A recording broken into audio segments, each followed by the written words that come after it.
Bismillahirrahmanirrahim.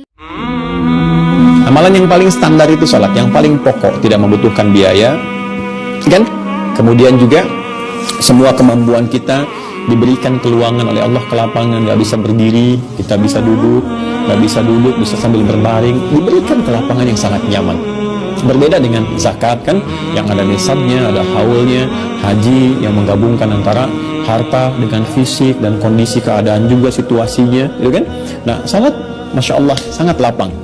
Jadi cek di standar yang ini. Kalau kita ingin meningkatkan iman kita sehingga menguatkan imun kita, dari situ akan keluar nanti derivasi kata iman dari akarnya yang paling awal, yaitu al-amnu, aman, tenang. Jadi orang beriman itu, teman-teman, ketika imannya benar, imannya meningkat, maka yang pertama Allah berikan pada dirinya ketenangan. Ya, ketenangan. Ada perasaan tenang, nyaman, enak, damai gitu keadaan hati itu dalam segala suasana. Makanya Masya Allah, riwayat yang sampai kepada kita ajaban ya li amdul mu'min, Masya Allah, sangat mengagumkan perkara orang beriman itu, sangat mengagumkan ya. Apabila dia mendapatkan kesuksesan, dia bersyukur. Apabila dia merasakan suasana duka, dia pun bersabar. Jadi nggak ada bedanya antara suka dengan duka ya. Jadi yang terlihat tuh yang dirasakan suasananya aja tidak sama, tapi cara menyikapinya karena diberikan tuntunan, jadi rasanya serupa, sama-sama ujian, sama-sama peningkatan kualitas, dan disikapi dengan cara yang bijak sehingga berhasil di situ. Ya, ketika suka dia bersyukur, ketika duka dia bersabar, dan itu yang punya alhamdulillah cuma di Islam. Nggak percaya silahkan cek di mana Anda temukan konsep sabar dan syukur. Ya, cek di kitab sucinya masing-masing, silahkan dilihat. Ya, tunjukkan gitu sabar dan syukur di mana ditemukannya perpaduan itu. Ya, cuma di Quran. Ya, kalau orang menjelaskan ceramah, tausiah atau pengembangan dalam konsepsi apapun bisa, tapi di mana sumber utamanya? Di Quran. Silakan cek.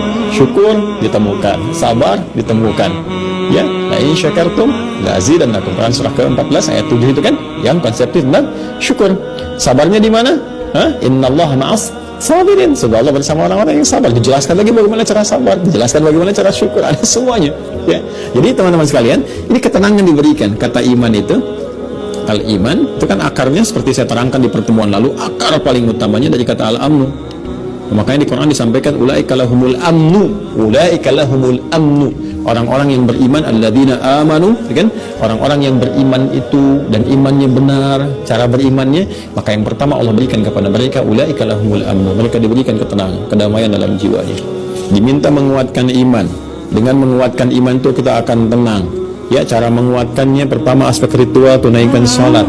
Sholat itu fungsinya mengingat Allah sebagai zikir kepada Allah. Fungsi zikir itu menenangkan hati. Jadi semua terkorelasi. Nanti setelah hati tenang, ada kenyamanan dalam hati, al-insyirah itu, maka ketenangan itu akan membimbing kita beraktivitas, berikhtiar. Dan ketenangan itu yang menghadirkan petunjuk Allah datang.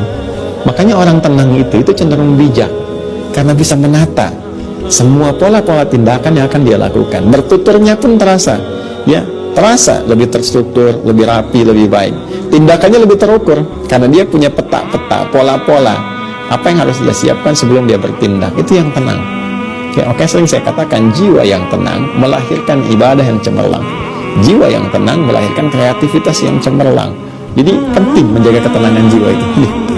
Ya, konsepsinya ini. Sehingga tenang berkehidupan, tenang pulang dan kembali kepada tempat yang menenangkan.